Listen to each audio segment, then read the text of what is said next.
Raghunath, are you ready for this? What? The Wisdom of the Sages trainings that are going on. Where? At the Eco Village, the Govardhan Eco Village in India. Why? To totally transform your life spiritually. Who? You, me, Radha Swami's going to be there. Other great teachers are going to be there. Lots of cool people. How? You go to wisdomofthesages.com/events. You find all the information there. Haribo. Om Namo Bhagavate Vasudevaya. Om Namo Bhagavate Vasudevaya. Om Namo Bhagavate Vasudevaya.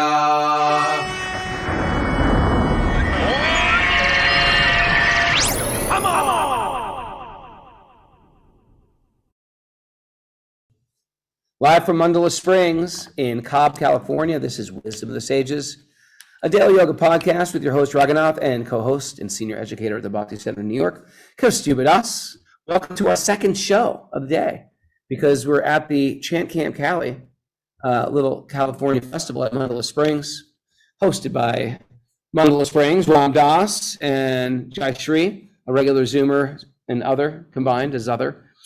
And this is part of our program today. We have a bunch of live people here today, and we're going to dive into the Bhagavatam, because since we've been traveling, we've been missing some Bhagavatam, so we're going to dive right in today, right, Kaustubha? Yes, and this is a first today. We've never done 2 shows in one day. No, it's pretty cool. We're gonna see if we can call from above. If we collapse, if there's no, maybe my wisdom bank is dry. I do wake up some mornings and go like, I have nothing to offer anybody. But sometimes the days like that, the best stuff just sort of comes out. You never know. You never know, because our theory here is that we're sort of just trying to get the ego out of the way and let Krishna do the speaking. If things go right, Krishna uses you and speaks through you. I mean, I'm sure you've had that experience, people, if you're in your spiritual life. Like, some people ask you a question and you're just sort of like in a mood, like, I don't know. And then some magic, ever have that? Where sort of magic comes out of your mouth, you're like, where's this coming from? I've never used this analogy before. And that's what happened. Krishna starts to take over your body and you become an instrument. All right. Okay. I've seen that happen to you many times, Raghunath. I've seen Krishna take over your body. And do crazy dances and kirtans. All Krishna. It's got nothing to do with Do all kind of magic. I've seen it. Do we have anything from Mara today? Although she's already given announcements once today, but... Show tomorrow. Another Q&A day. Show tomorrow. Can anyone hear you? I don't think No. you got to come over. There she is. Okay. Another Q&A day episode tomorrow on Sunday at 8 a.m. Eastern time. That's it. And are we doing another show this time tomorrow? No, That's it? Yeah. one show tomorrow. Monday. Just one show. All right. All right. So it's great. We're with Bright Light is here. Scott, Kent Putnam, our regular Zoomers and others are here. Chip Reese. Chip, where are you from again? Marin County. Kent Putnam, where are you from? From Palo Alto. Palo Alto. Yeah, it's great having all these people in person. Okay, let's dive into the Bhagavatam. No, we're going to dive into the nugget. Dive into the nugget. We have a nugget first. It's kind of still, we missed Thursday and Friday. So, but it's good that we can go back and make up, because it's Kahlil Gibran week. Okay. Maybe we can explain that to some of the people, because some of these people are new in the live audience. Sure. If you're new to Wisdom of the Sages in the live audience, it's, we do a study of the Bhagavatam. But the very beginning of the podcast, it's interesting. We have a weird mix of people. We have people who have been practicing bhakti for many, sometimes decades. And then we have people who sort of just like on the other spectrum, we have people who like, hey, I need something positive in my life. I need a shot in the arm, something to help me through the day. And so we try to make the Bhagavatam very approachable towards people who just sort of want something to uplift them. When you practice bhakti for a while, it's why we practice it on the regular, because it's incredibly uplifting. But sometimes there's some like hurdles, either cultural hurdles or names or stories that are sort of hard to get through. So we like to start off with some central truth, some sort of universal truth from some philosopher or some spiritualist that has something to do, that ties in very nicely with bhakti philosophy. So this year it's been We do nuggets. We do not. We call them nuggets, but who's been the nugget giver? Oh, this year, you This said. week. This week is Kahlil Gibran. Actually, we're just taking from the book The Prophet, which has a lot of great stuff in it. You know, it's so much of this has really clear parallels. Right? So basically, we take these quotes from different the writers. Sometimes they're fictional characters. We did Yoda a few weeks back. We do all kinds of stuff. We did Bruce Lee recently. We do all kinds of people, but we'll kind of examine their thoughts in the light of devotional Vedanta and see where the connections are. Yeah. So here's Khalil's. Give your hearts, but not into each other's keeping, for only the hand of life can contain your hearts. And stand together, yet not too near together, for the pillars of the temple stand apart, and the oak trees and the cypress grow not in each other's shadow. All right. Do we Want to comment on that? Give me a little commentary. Well, let's go through it step by step. Give your hearts. So in other words, saying that you're supposed to give your hearts. There should be some love. There should be some connection, right? But not into each other's keeping. I think that's where this distinction begins here. We call on the show, we call it postulate 31. Yes, we do. Postulate 31 means we are meant to love with a capital L. That means the soul's love for the divine. In illusion, because it's inherent, I want to love. That's inherent in every living being. I want to love something, and on the very lowest part of the totem pole is I want to love stuff. I want to love my car. I want to love my home. I want to love my body. I want to love, and then we'll bring it to another being. I want to love my garden. I want to another. I want to love my dog, and then I love my wife, and I want to love. And we're trying desperately, and it's inherent for us to love. But in Bhakti Yoga, we say that's love, but it's small l love. We actually have capital L love. Lowercase, small l, lowercase love. And it's only lowercase because even the most precious thing, like if you can think of the most precious thing, my puppy, my little son, or my little daughter, right? My love of my life, or my soulmate, even that love is a temporary love. We're gonna have to lose our dog. We're gonna have to lose maybe a parent. We're gonna have to lose our lover. That it happens. So the real investment, they say, and the real connection, the real yoga, is to connect the jiva, or the soul, with the source of the soul. And when I really have that connection going, then it gives me sort of a framework to love in this world. Because real love is, as Kaustubha says, walking hand in hand towards divinity. There you go. All right, that's your quote? I suppose, yeah. The mic is what? Check your mic, if you can check your audio settings. Oh. I was trying to be more discreet. Not stop you guys Mara was entirely. trying to be discreet by flashing a note in front of us. Into Kaustubha, what he was. And then we go to audio. Audio. Oh, there we go. Okay. Kaustubha had it wrong. It's right now. Is that Okay. good? Thank you, Okay. Chapu. Oh, Chapuji on the ball. Yeah, so what were we saying? Okay, walking hand in hand towards the divine. We call that real love. We call that real love. Not that we get lost in romance. And you have these things. Love is blind, right? Oftentimes within romance, we get caught in a romantic bubble. But we're saying that love should lead us towards truth. Love should lead us away from illusion. Love should lead us towards understanding that I possess nothing of this world, but I can love in this world. And real love means assisting your partner or everybody in your life, not even your romantic partner, but anybody in your life, your children or your friends, towards a higher connection. What's going on? It's the same thing. Same thing? We got issues. Sorry, live people. Oh, here we go. There we go. That should do it, yeah? Thumbs up. Chapuji, this good?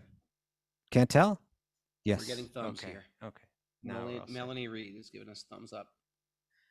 All right. Yeah, that actually makes me think of another nugget. I don't know if we ever did it on the show, but I had that book it's called something like a Calendar of Wisdom by Leo Tolstoy. And there's one quote in there, and I don't know if it's from him or it's a quote that he collected from somewhere else, but he says that And honestly, I don't remember exactly how it's phrased, but the point is that real love is when you love what's the same in everyone, right? When you love what's the same in everyone. So in other words, we have our conception of love is like, I love this one individual more than I love anyone else. This is my soulmate. This is something very special and unique. And here we're getting something from Kahlil Gibran. Now he's saying that he says, "Give your hearts, but not unto each other's keeping." In other words, you can't even handle I can't handle your love. You can't handle my love. And it's, you know what I'm saying? Like your whole heart. I We've can't. got too much love Yeah. for one individual to take. We are born to love.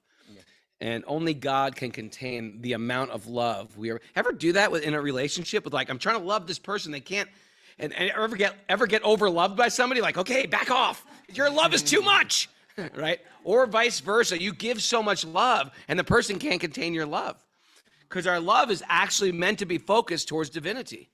So he says here. So he says, "Give your hearts, but not unto each other's keeping, for only the hand of life can contain your hearts." God. Yeah, that would be Hand of God. life. Right.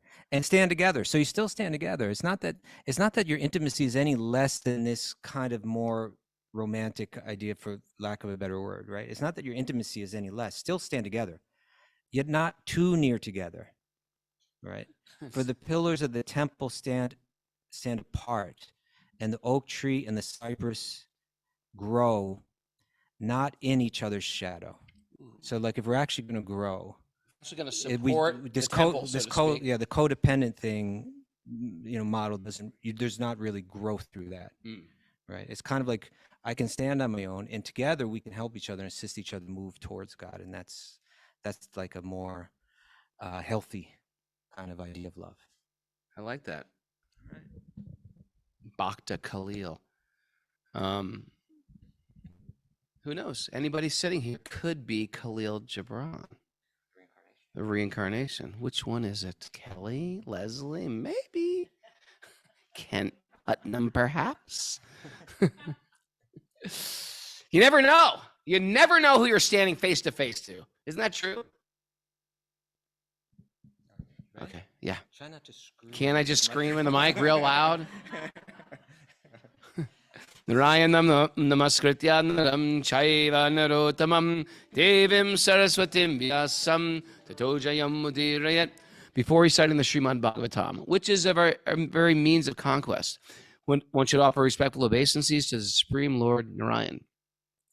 Unto Narayan Rishi, the supermost human being, unto Mother Saraswati, the goddess of learning, and to Srila Vyasadeva, the author. Nasta prayeshva badreshu nityam bhagavat sevaya bhagavati uttama shloke bhaktir bhavati naishtiki. By regular attendance in classes on the Bhagavatam and by rendering service to the pure devotees, all that is troublesome to the heart will become eradicated, and loving service to the Supreme Lord, who is praised with transcendental songs, will be established as an irrevocable fact. Om Jnana Tamarandasya Jnananjana Salakaya Chaksurun Milatam Yena Tasmai Shri Gurave Namaha. I was born in the darkness of ignorance, and my teachers are opening my eyes with the torchlight of knowledge. I offer my obeisances at their lotus feet.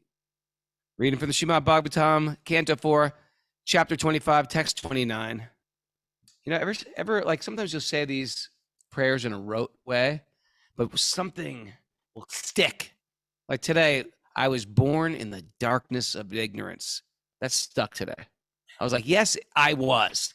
Yes, I was. I didn't know what to do, where to go, what direction I had. Didn't matter what asset you had. Didn't matter if you had a silver spoon in your mouth or you had good fortune or medium fortune or from high parentage. Made no difference. Because, matter of fact, some of the kids you went to school with had everything, but they just were like, they were completely lost. So we're all born in this world, sometimes a little lost. And if we're good fortune, we meet somebody who gives us a little bit of direction. So before we start reading these pranams, they're appreciations for all the messengers that have been sent to us. And the interesting thing is, actually, as we advance in our spiritual life, we'll start to realize messengers have always been sent.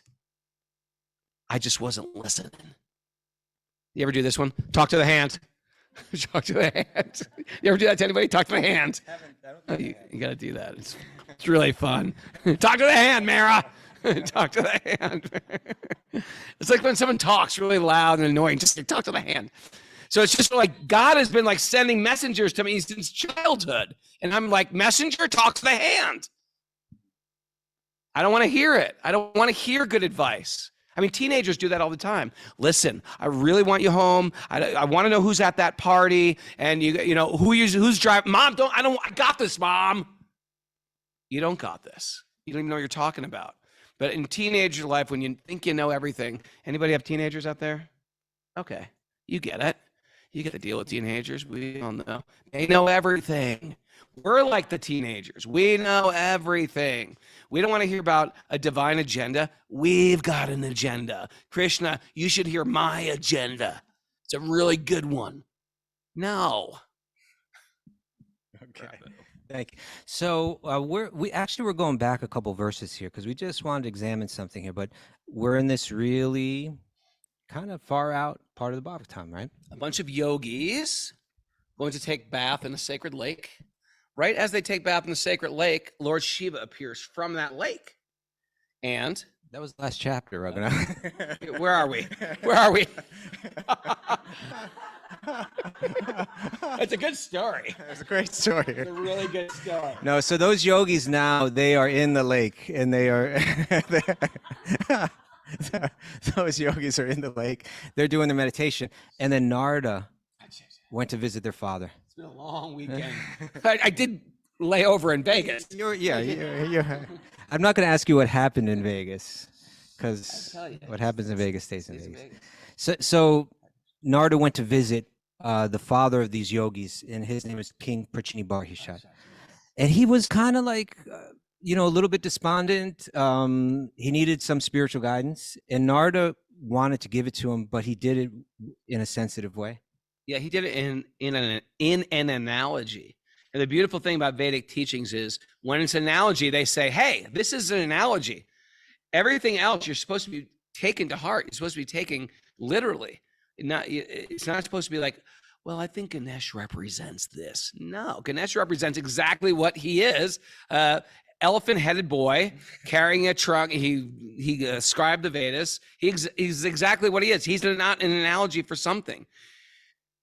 Unless it's, and the Vedic teachings are very precise like this. They say, and now we're going to give you an analogy. And so the analogy is of the body. And they're comparing the body to a city. Yeah, the body is the city. The soul is the king within the city. The gates of the body are like the gates of the city. Yeah. But the most important part of this is there's the king within the city is named Paranjana. That means the enjoyer that's within. And then he's going to meet a queen, right? Like a seductive woman appears before him. And that queen represents the mind. Okay. Really specifically, it represents the intellect, which is like kind of like the reasoning part of the mind. And he meets her and he sees her. So what we're talking about is the relationship between the self, ourselves, and our mind. Right? What is the nature of that relationship? And so he sees her and he begins to ask questions, right? She's very beautiful, stunning. And he asks these questions. Where are you from? Who are you? How did you get here? Like that. And that's analogous to ourselves asking those basic existential questions in life. What is this world? What is my body? Am I this body or am I something else? How did I get here? There are these origin questions, which are kind of like fundamental. And these are the questions when you get to the human birth that you're meant to ask, right? These are the questions that we were saying that you know how you write a to-do list, things to do today. These are like the things should be number 1, 2, and 3. Who am I? Why am I here? What am I supposed to do in this world? Before we go to college, before we get out of college and look for a job, before we even, once we're in this world, why put the cart before the horse? Who am I? What am I supposed to do? What will actually make me happy? What's the goal of life? These are questions that culture should answer, but our culture doesn't have an answer for it. Vedic culture had an answer. We are here to evolve. We're here to learn. We're here to grow. Pain in this world is to help us see the reality of material existence. Happiness is also should be tolerated, not just like indulged in. We should have a mad pursuit for happiness. We should have a mad pursuit for growth. And how do I grow? First, I have to find out, what am I good at? What can I apply to help me liberate myself from the illusions of this world? What are the illusions of this world, right? How do I become satisfied imbibing truth? And how do I do it on a regular basis? Who should I be hearing from? What should I be consuming through my eyes, through my nose, through my mouth, right? These are all these super important questions. Number 1, 2, 3, 4 on our to-do list today. Thank you. And so, should you just go ahead and drop the mic? What's that? Just kidding. Yeah. Okay. So he sees the queen. The self looks at the mind and begins to ask these questions. Where are we from? How did you get here? What are we doing here? What's the purpose of all of this? The mind didn't have any answers, right? The mind didn't have any answers. And then he began, his questioning began to change. He looked at the mind and he wasn't thinking how the nature of a relationship is to find these deeper existential truths. He began to examine, how can I enjoy with the mind? Or you could say, how can I enjoy through the mind? Right? What enjoyment is there for me? What is there in the, hey, you and I are together in the city. The self and the mind are together in the body. Then there's these, it said that the mind came with 10 servants, and those are the senses, right? There's in yogic philosophy, there's not just 5 senses, there's 10. And each of those servants had hundreds of co-wives, and those co-wives represent desires. So it's like there's myself, then myself has a relationship with the mind is connected to all the senses, and then the senses have so many desires, so many objects of the senses. And so he's turned to that reasoning aspect of his mind. He's no longer engaging with it in terms of trying to find out what's the meaning of life. Now he's asking, how can we enjoy? Right. And so we just, the last time. What are your desires? Serious. What are your material desires? I desire the same things that everybody else desires. No. Now, give me that. You gotta brush that question off. I'm the same as everybody. No, you're not. You're a unique individual with unique material desires. It's the same basic stuff. It's all the same. I know what it is. You will never know. Okay, so It's some secret ones. So now there was a really interesting previous verse where he turns to the mind again. He's looking at a beautiful woman. He says, "Are you Vani, the wife of Lord Shiva? Are you Saraswati, the wife of Lord Brahma? Could you be Lakshmi Devi, the wife of Lord Vishnu?" And so, the great teachers in this, they've explained that means he was saying like one worships Devi, Bhavani, to get a beautiful wife, right? And one worships Saraswati to get learning. And one worships Lakshmi to get wealth. Traditionally, this is practiced that way. So it's saying one turns to the mind and said, how can I get, sexual pleasure? How can I get, reputation through learning? How can I get wealth? This is how our mind starts to, rather than using our intellect to figure out what life is all about, we begin to use that intellect to try to figure out how I'm going to enjoy this world, how I'm going to get respect, how I'm going to find prestige, et cetera, et cetera. And all these things are ultimately based on the ego. It's all based on this concept of me as the center of the universe. How can I find a circle of people, a universe of people, a bunch of people to satellite around me to respect me? How and I can use my personal beauty or my personal reputation or knowledge or intelligence to try to be the center and endorse the illusion that I am the center of the universe. So now, now we get to the next verse, and he's speaking to the mind. You want to read this verse? Sure. Oh, who's speaking here? He's speaking. King Puranjan speaking to the queen. Oh, okay. In the analogy. So the self speaking to the mind. Yeah. Oh, greatly fortunate one. It appears that you are none of the women I have mentioned, because I see that your feet are touching the ground, because they were all goddesses. But if you are some woman of this planet, you can, like the goddess of fortune, who, accompanied by Lord Vishnu, increases the beauty of the Vaikuntha planets, also increases the beauty of this city by associating with me. You should understand that I am a great hero and a very powerful king on this planet. So let's just read the first few sentences of how Srila Prabhupada comments on this verse. Okay. He says, there is a difference between demoniac mentality and devotional mentality.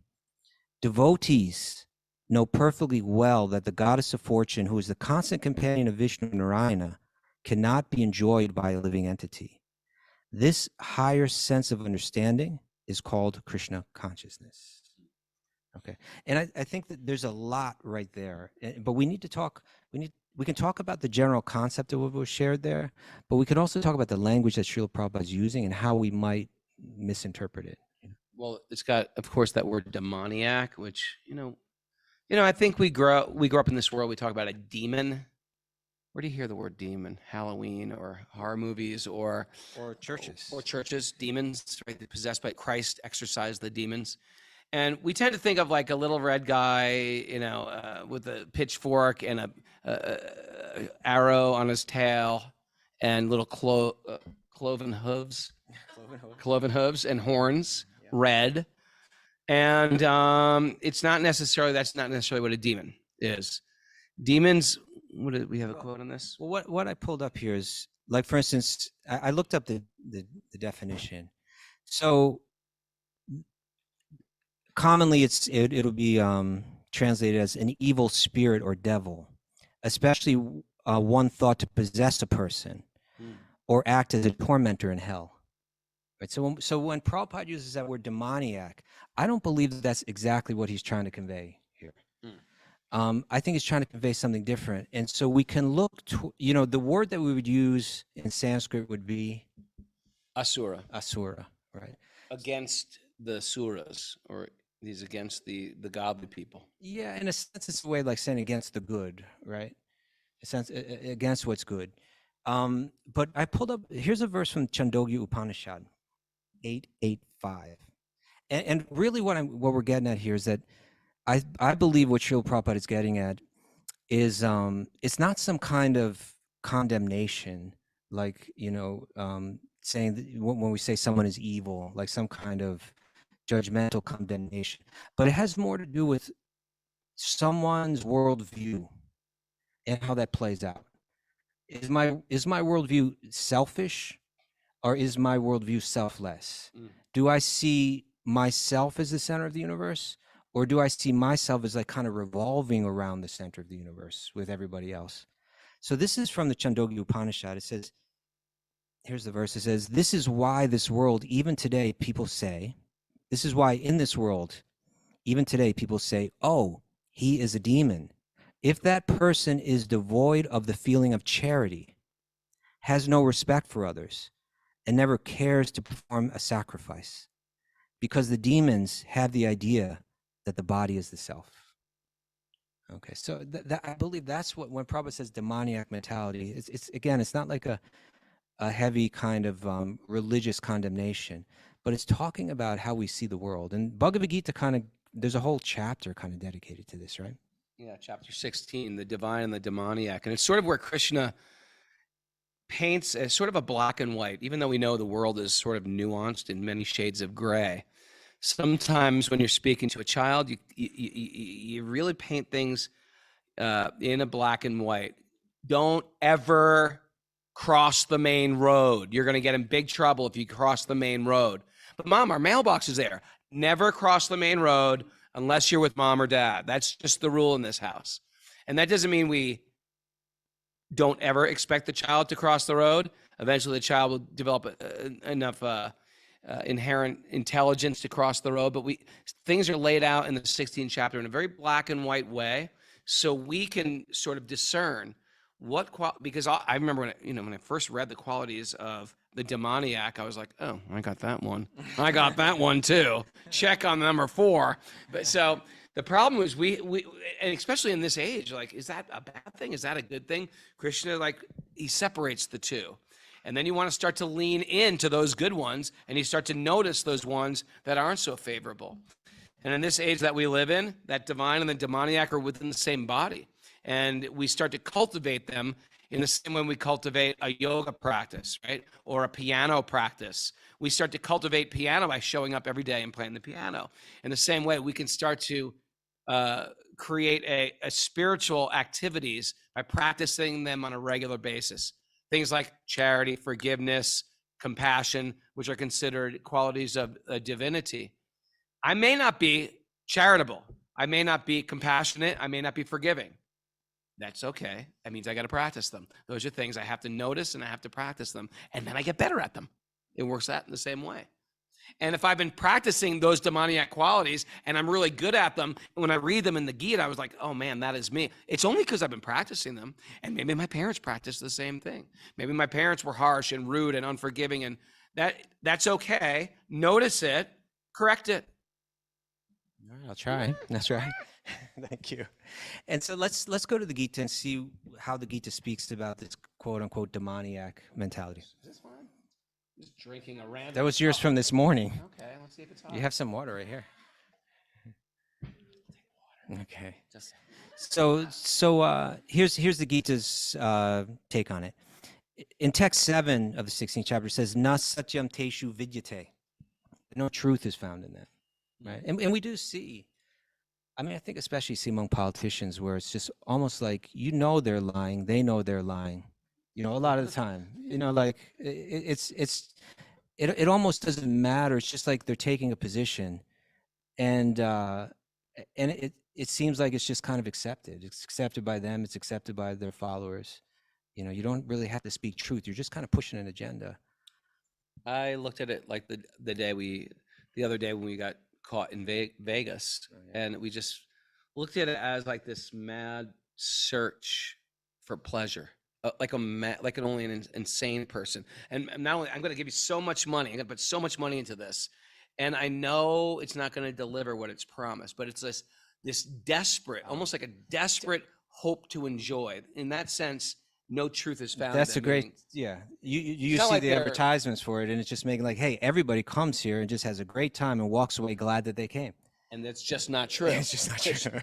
It's just not true. Okay, so no truth is found in them. Text 8 says, they say this about the world. This is what the asuras say, that it has no foundation. What is it? Aprastishtatam. Anisvaram, that it has no controller. Aparaspara sambhutam, that it has arisen without cause. This is the kind of like current scientific worldview. That's the scientific worldview, but it's also with no foundation, meaning it's like people say this stuff all the time. They just say, there's no right or wrong. You just do what you want to do and try to be cool about it. Sure. You're like, really? Anything? There's no principles. There's no right or wrong whatsoever. Come on. No, there's no big deal. It's whatever you make it. How about if I make it that I kill you is okay? Is that okay? Is that okay? Not with me. I know it's not okay with you, but the way they teach it, like there's actually no right or wrong. It's whatever you want to do. You can't live that. Yeah. Well, that's what, remember my friend from the Church of Satan? No. I've told you that story before. I can't remember. Tell us. I had a good friend from the Church of Satan? I had a real good friend of mine when I was a kid. And you remember Andre? Yeah. Did he have a 666 tattoo on his head? No, that was that was Roy. Another one of your friends. But, we had not a great we didn't keep the best company. And they were nice guys. They were nice guys. They were. I remember them. And so this one friend of mine, I lost touch. I became a devotee. I became a monk. I left New York City. I didn't return for years. I came back. I'm walking down the street in my monk clothes. I bump into an old girlfriend of mine. And so, we catch up on like, oh, what happened to this person? What happened to that? Maybe 10 years had passed or something like that. And she said, well, did you hear about this person? His name was Andre. And I said, no. He said, well, he is currently the leader of the New York chapter of the Church of Satan. Did you say congratulations? So the president. So I went and I did a little research on it, and I found some interviews with him online and so on. And what I found was that the Church of Satan isn't exactly like what we think it is. It's not. It's Not not. as bad as you think it is. It's different than what you think it is. It's Are you here to sell us the Church of Satan right now? I'm just Is going to that tell you what's that about to go I'm on? just going to speak the truth, and you can do what you want with it. Okay. Okay. So they don't actually believe in like Satan. What they believe, and this is kind of, Church of Satan does not believe in Satan. if you just listen to me, I'll explain. Just let me get it out, and then you will know. So they don't actually believe in Satan. What they believe, and this is kind of consistent with the yogic idea. They believe that they've been raised in with a Christian background that has imposed all kinds of mores on them that are not helpful. Okay. Through guilt and all that kind of stuff. I could lean towards them. We're losing. And so the way that they choose to When's come. the next election for the Church of Satan? You want me to know? You could probably get the presidency. And so the way they want to counteract those samskaras, from youth. Oh, that's a devilish laugh. That's a devilish laugh coming from you. So the way that they want to counter them is by doing kind of like counter Christian ritual. They want to take all Christian ritual and kind of turn it upside down. Like the cross upside down. All that, yeah, and just like kind of defile everything that they've been presented in a way to break free from. That's the idea. Yeah. Yes, I understand. Okay, I think you understand too well. So, Have you ever seen? yeah. So any case, I looked that up, and then I listened to an interview of him where he was being interviewed, and he was saying that all of these ideas that we have about what is good and what is bad, what is moral and what is immoral, he said that's all concocted by human beings, that there's no truth to it, and that there's absolutely no like kind of measure. We all figure that out for ourselves. And this was the theme of the interview, and this was the point that he just kept coming back to, that it's all imposed, that there is no God that's deciding what's right or wrong. And then towards the end of the interviewer said, well, what about something like child abuse? They said, well, of course that's like. I know, of course. They've got to put a metric on it. Yeah, so it's like, okay, then your whole thing just like fell apart. It's just like, I get it. I get it. It's like the naked man with the box story. I'm not going to tell the whole story, but the idea is that we are just like a blank slate, and we've been programmed. And if you grew up in our culture, we grew up, we both grew up Catholic, or you grew up a Judeo-Christian background, or some type of Abrahamic religion, where you understand like there's an idea of good and an idea of bad. It sort of fits in. Yeah, human trafficking, child porn. These are all the bad things. Then you have stuff like helping the elderly, singing in a hospital during, singing Christmas carols. Those are good things. So there is an idea, but truthfully, where is that coming from anyway? It's coming from some Abrahamic tradition idea of good and bad. But where is it actually coming from? That's the origin of it. So if you're thinking, okay, those other things, they're also blended with a bunch of guilt, a bunch of shame, a bunch of dogma. So once you throw that out, then you have to throw out all the good things. Then they'll say, well, you'll figure it out on yourself. That's not necessarily true. That's not necessarily true at all. So yeah, and so when you hit them up with one of these very basic things, oh really? So human trafficking, that's a wonderful thing. Well, no, that's a bad thing. Well, who is to determine what is good and bad then? These are important stuff, important questions. You want this mic back, don't you? Here you go. All right. Yeah. So like, the Vedic teaching is what is Dharma, what is the Dharmam tu sakshat bhagavat pranitam, that from Bhagavan comes the idea of Dharma. What is moral and what is immoral? But again, it's giving us that Asuric worldview. They're saying that the world has no foundation, that it has no controller, that it has arisen without a cause, that there's no purpose to it. We believe that there's a purpose behind everything, right? There's a reason why you just have to recognize, yeah.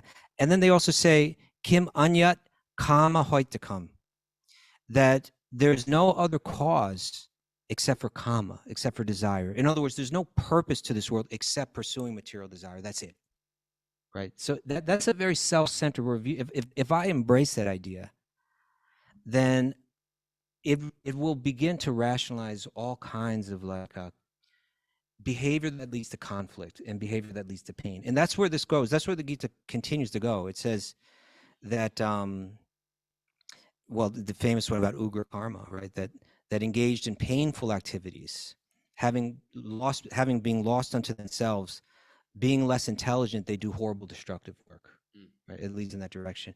And it says that it leads to unlimited, immeasurable fear and anxiety, because they have accepted sense gratification as the highest goal of life.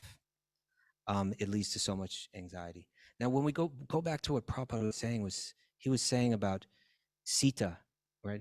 Was that what he said in that verse? You know, that we talked about this morning when we were up with those that came with us today, up on the by the prayer walk, on the prayer walk. We went to the prayer tree, a beautiful vista up here, you know, where you can just look over the entire property and the mountains, and the sun's rising above the mountains. And they write prayers to the tree. You can write a prayer and hang it on the tree. But we discussed the idea that. Did you write a prayer? Not this morning, no. But this idea that all of this energy, like we accept, like for instance, that's your drink right there, right? And I don't come and take your drink, particularly if it's something that you created, like, or if it's something that you made. I have no right to take it from you. Well, within this world, we really haven't created anything. All of this, none of this energy is ours. We're not creators, we're manipulators. We're manipulators of material energy. Yeah, and even our own body, even our own senses, what to speak of the objects of our senses, we haven't created any of this. So in one sense, this is all energy that belongs to someone else. But we're trying to take it for ourselves. Now, if you look at the reminder, that's kind of like the whole thing has one big powerful teaching, or you could say metaphor, but it's not that we see the entire thing as metaphorical, but it has this metaphorical meaning that Ravana wanted to take Sita, who's literally the Shakti, right, the energy of Lord Ram, and say, I will enjoy you separately from Ram. And what does it lead to? It leads to his own pain. It leads to his own destruction of everything that was near and dear to him. Whereas Hanuman had the opposite attitude. He saw the same energy, and rather than try to enjoy it for himself separately, he said, let me bring that energy to Ram, right? In other words, that's Ram's energy. Let me return Sita to Ram. And that's kind of the key to the universe right there, in a sense. Here we have two of the most powerful yogis of all time. We have Ravana, right? Incredible Mahayogi, mystic, master, and Hanuman, also Mahayogi, great master. One is trying to take Lakshmi, or Sita Devi, and one is trying to return Sita Devi. And so to the degree that I take, and what is Shakti, basically? Shakti is, Shakti manifests in this world, in your life, in every good quality that you have. You know, Kelly's a good yoga teacher, great artist, great with the business, great with your intelligence, great with your charisma. That's all a manifestation of Shakti. When you take that Shakti and use it for your ego, you become like Ravana. And you live this life, the tragedy of Ravana. And when you take that Shakti, that God-given gift that you have, and you use it in service, Lord Ram, like you offer it back to God. You see, this isn't mine anyway. This is God's. Then your life becomes perfect like Hanuman. That's the story there. There you go. That's it. Thank you, Rada. Thank you. I wanted to do it. We're out of time. Oh, that's right. It's 15 minutes over. We got 15 more minutes. We got 15 more minutes. Go. Everyone's like, we're done. You guys aren't done, right? We're good? We're good? Okay. Live is happy. It's interesting, though, in the practice of yoga, a lot of you guys you're already way past here on your spiritual life, is if you've lived a life in the material world and got exhausted with it. Like we're from a Western world. We're from a affluent. We were all in one sense born with a silver spoon in our mouth. We have so much. We've been to great beaches, had great vacations, done great things. We've had so much material enjoyment. You get to a point where you start to think, what's out there? What else is out there? I've checked everything off my bucket list. What is there in the material world that I can purchase? Is there anything I could purchase, anything to buy that will actually satisfy my soul?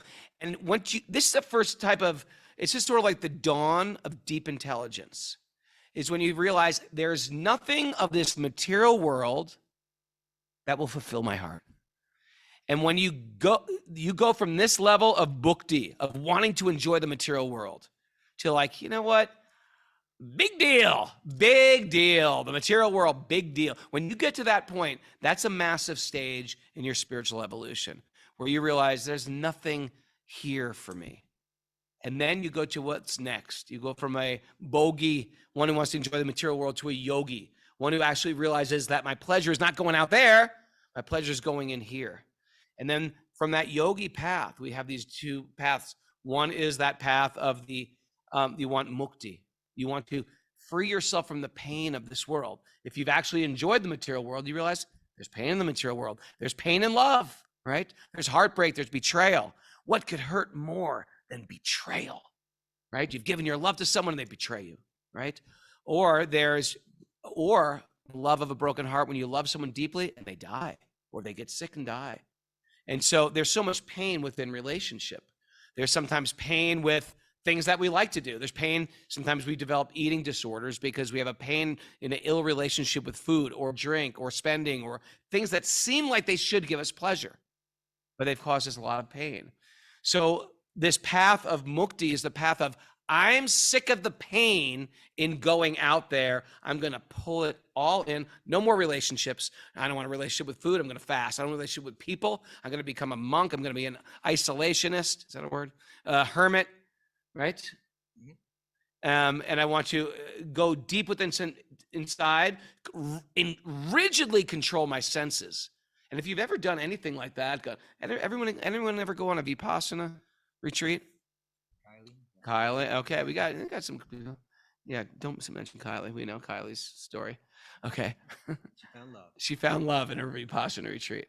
She was sitting there in deep silence, but then she opened her left eye. It was like, and he opened his right eye.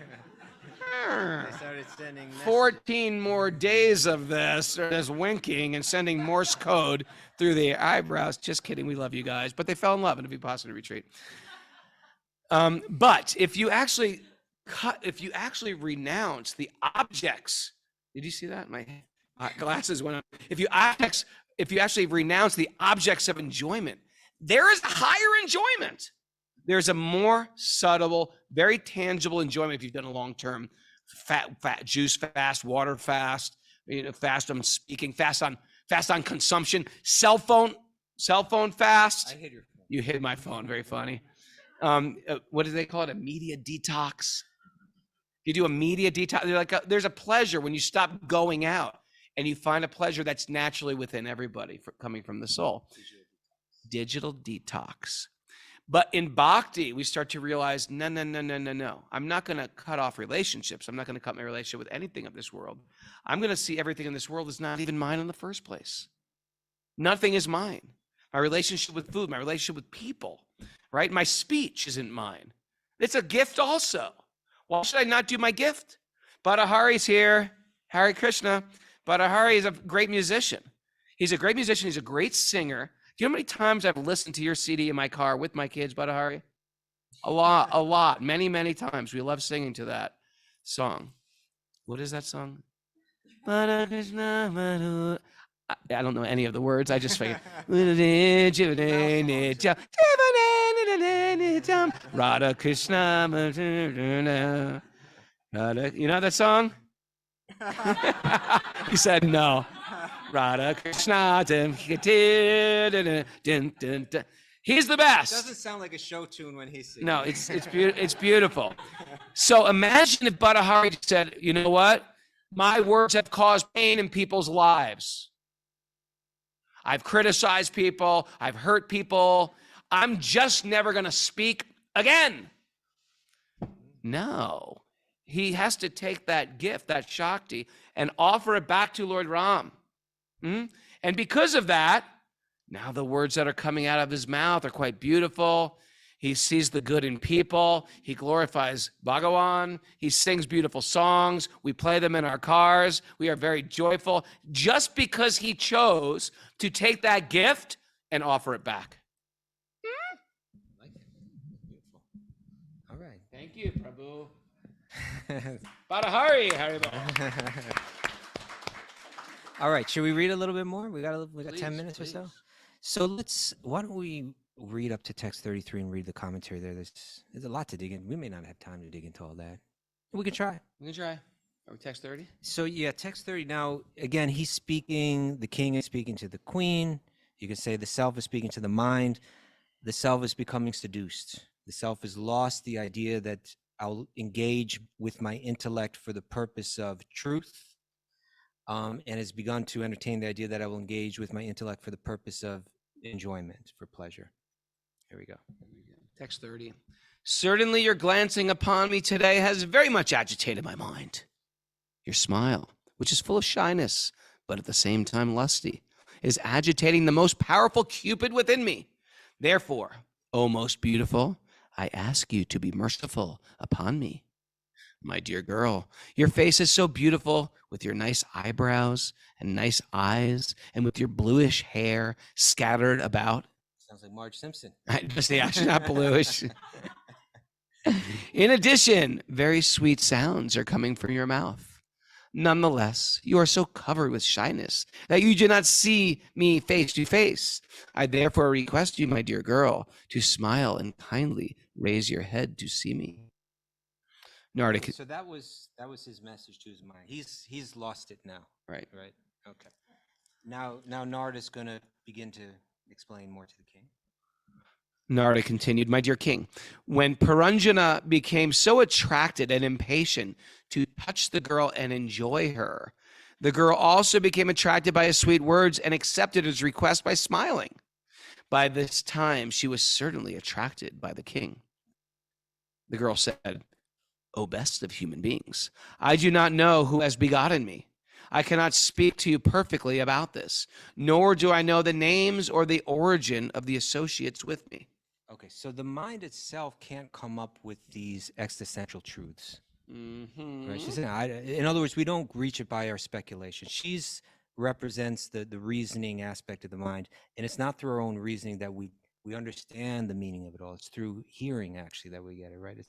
It comes descending rather than ascending. But let's look into Prabhupada's commentary. Here's the commentary for that last verse. The living entity is ignorant of his origin. He does not know why this material world was created, why others are working in this material world, and what the ultimate source of this manifestation is. No one knows the answer to these questions, and this is called ignorance. By researching into the origin of life, important scientists are finding some chemical compositions or cellular combinations, but actually no one knows the original source of life within this material world. The phrase Brahma Igyasa is used to indicate an inquisitiveness to know the original source of our existence in this material world. Okay, so he's referring now, he's going back. In other words, he's saying we can speculate. We can even do scientific experimentation. These methods won't lead to understanding the origin of life. Right? He's saying that, but if you can go back to these texts, actually, like the originator can provide that information. And so therefore, this is an aphorism from the Upanishads, right? Atato Brahma Jignasa, or from Vedanta Sutra. Atato Brahma Jignasa, that now is the time to inquire into the absolute. Bodhi Maharaj is speaking so nice about this today. That now you're in this human form of life, and the time span is so short, actually. Short, isn't it? It just zips right by. It's really short. And and they break this down. If you go to Prahlad Maharaj is going to break it down. Like say you got 100 years, which most of us don't have that much time. How much of it do you lose in sleep? Most people lose like 8 hours. Or a third. Let's say people lose 8 hours a day. That's 1/3 of the 100 years gone right there. Boom, in one big chunk, right? Yeah, it's like taxes. Yeah, right. and then how much of the time are you busy just kind of like taking care of other physical needs? Another chunk. Another huge chunk. Then how much time do you get is lost just in childhood where you don't really have the capacity? Another chunk. Wandering around, playing around. Yeah, you're not Chunk. you don't have the mind developed yet to inquire into these things very well. Then how much time is lost in pursuing material enjoyment? So like in the end you don't have 100 years. In the end, you got maybe, I don't know, 25 years or something like that of time to actually use. We got to start thinking about this, man. I know, it's just I mean, getting how much time do we got? You and me. I'm serious, like serious. There's a time where just me and Kim were talking about this the other day, right? Or over lunch. We're like, we got to this age, we're just like, yeah, I just can't do as much as we used to do. Something happened. We crossed through a threshold of we're just a little not as, right? Just a little, something happens in 50. You just sort of like slower, moving slower, But so, and my dad died at 64. His dad died at 61. I'm 56. Okay. How much more time do I got? I don't know. I don't know either. I gotta get, this is important. So atato Brahma Jignas, now that you're Now's the in that time. form, now is the time to inquire about the absolute. So to inquire through hearing, this is the Vedic process of gaining knowledge. Yeah. Sorry. If you know what I did in honor of 9/11 this year? I have no idea. I watched a bunch of 9/11 videos. Why? I don't know. I just thought it would be like good to like pay respect, keep it fresh in your mind, stuff like that. So I watched these videos, and there was people who didn't like quite understand what the hell was going on, because panic never sets in sometimes until like the 11th hour. So there's people, and they were like people trapped in the Twin Towers, and there was almost like no urgency to get out. We'll figure it out. We'll get out of here. No one thought like, you better get your ass out of there right now. Right now, get out of that building. Did I tell you my sister-in-law, my brother's wife, and my nephew, my niece, my sister, they were all there. My mom lives there. They're all right there. My sister-in-law said she came out of the subway and there was an engine of a plane on the ground. And she said, I got back into the subway and went right back to Brooklyn. Turned around. My sister watched the first plane hit. She was walking her 2 kids to school who were there. They went to school there. So they watched the first plane hit, and they were so freaked out after she dropped off the daughter. She went back in the school and said, I want my daughter out of school. We're going home now. And so then my nephew watched the second plane hit through the big glass window. Some people, like my sister and my sister-in-law, fortunately, were very like urgent about it. Who knows, by instinct, by nature, by something, they were like, we got to get out of here. But there were people that were just sort of taking it slow. There was no urgency. I'm talking about this because there is an urgency for us to get very, very focused. But I'm sort of like, well, what's the urgency? What's the big deal? What could happen? It could happen any minute. The disaster can happen any minute. Why not get very, very focused on who we are? Why are we here? What are we doing in this short time that we have? And that's why we read the Bhagavatam, to reprioritize the things in life. Thank you, Raghunath. And speaking of short time, we've run out of time. Right on time. Yeah, so now we will turn to Mara for any takeaways. Mara? Oh, Mara, see, if you're new to this, Mara saves. She's very expert at going through the entire class, writing little nuggets to take away with us that we can bring with us through the course of the day. Mara, please share. Okay, I got some good stuff today. Love is inherent. Give your heart to God. Is that one line, Yeah. or is that two? Well, it can be, if you want to put it on a mug, it could be two sides of the mug. Two sides of it. Two Love is sides. inherent. Okay. Give your heart to Okay. God. Yep. Walk hand in hand to grow together towards God. That's a Hallmark card. Yes. Listen to the divine agenda. I like that. I like that. Who am I and why am I here is the top of your to-do list. And it's the top of Boyd's. Yes, that's old. Yes. We should have a mad pursuit for growth, not happiness. Ooh, me like that one. Now is the time to inquire. That's a tattoo. That's a tattoo. Who's looking for a new tattoo? Badahari, Prabhu? No? You're covered? You got your back piece done? He's good. Okay. It's good. Cultivate divine qualities through practice and sadhana. Offer your God-given gifts back to serve God. Okay. All right. No truth is found in the desperate search to enjoy Vegas. We've tried. And don't make God's messengers talk to the hand. Ooh, me like you that one. Thanks, everybody, for joining us. Thanks for this special edition episode of Wisdom of the Sages. Whew. Are we going to post this one?